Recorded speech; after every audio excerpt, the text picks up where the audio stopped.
LAC से जुड़ी खबर है। एलएसी पर चीनी वायुसेना का रुख आक्रामक है। ये कौन कह रहे हैं? एयर चीफ मार्शल भदौरिया कह रहे हैं। वो कह रहे हैं एलएसी पर चीन ने मिसाइल और रडार की तैनाती की है। चीन को मात देने के लिए भारत हमेशा तैयार है, ये वो भी दोहरा रहे हैं। उन्होंने कहा कि भारत के फाइटर जेट चीन को सबक सिखाने के लिए तैयार हैं और जब राफेल जैसा फाइटर जेट भारत के पास हो तो कोई भी देश हो, राफेल ने चाहे अफगान वॉर हो चाहे गल्फ वॉर हो, हर जगह खुद को साबित किया है। और अब जब राफेल भारत के पास है, चिनूक और अपाचे जैसे हेलीकॉप्टर्स भारत के पास हैं, तो फिर किसी भी देश को मात देने के लिए तैयार हो। ये तस्वीरें आज की जो हम आपको दिखा रहे हैं, चिनूक हेलीकॉप्टर्स की तस्वीरें आप देखिए जो हम आपको दिखा रहे हैं, ये आज की है। डबल इंजन हेलीकॉप्टर जो बहुत अहम है किसी भी देश के लिए वॉर लाइक सिचुएशन में। Pursuing anti-drone, swarm drone, stealth drone technologies, manned unmanned teaming concept, which I'm sure everybody is aware of, involving teaming of manned aircraft with UCAVs in a highly networked air battle scenario. This has already been initiated as a project.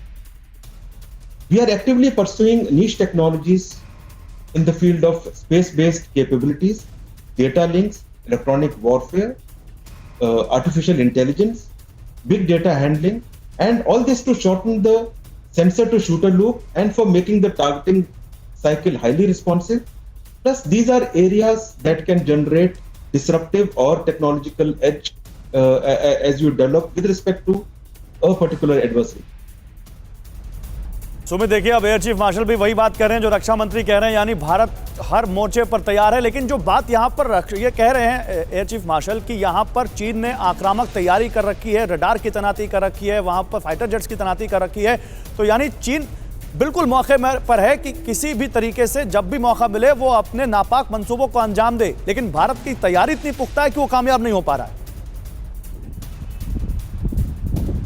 देखिए, एक बात गौरव, सुबह भी आपकी और मेरी बात हुई थी, मैंने फिर कहा था कि सबसे ज्यादा इस पूरी सिचुएशन के अंदर, स्टैंड ऑफ की सिचुएशन में सबसे महत्वपूर्ण होता है एलिमेंट ऑफ सरप्राइज। कौन किसको कितना ज्यादा सरप्राइज कर सकता है और दूसरा शख्स या दूसरी कंट्री उस सरप्राइज को कैसे फॉइल कर सकती है। चीन ने लगातार कोशिश यही की थी कि वो हमें मेजर सरप्राइज देगा और यही वजह थी कि इनिशियली 2 महीने देखे तो चीन ने नेगोशिएशन करने के लिए साफ मना कर दिया था। स्थिति बदली अगस्त महीने के बाद, यानी 29 और 30 अगस्त के बाद। यही भारत ने डबल सरप्राइज किया, ना सिर्फ अपनी मोबिलाइजेशन को कर बल्कि अपनी डिप्लॉयमेंट को कर और यही सरप्राइज था जिससे चीन अभी तक उभर नहीं पाया है गौरव। और ये मान के चलिए कि आने वाले वक्त में नहीं, और सुमित एक जानकारी और दीजिए, सरप्राइज की तैयारी कर और ये जो हम देख रहे हैं कि अपनी रॉकेट फोर्स की तैयारी, अगर कोई ऐसी सिचुएशन आती है जहां चीन और भारत युद्ध जैसी किसी सिचुएशन में पड़ते हैं तो एयरफोर्स कितनी इंपॉर्टेंट हो जाती है उस कंडीशन में जहां ये हम देखें कि जहां पहाड़ी इलाका हो, दुर्गम पहाड़ी इलाका हो।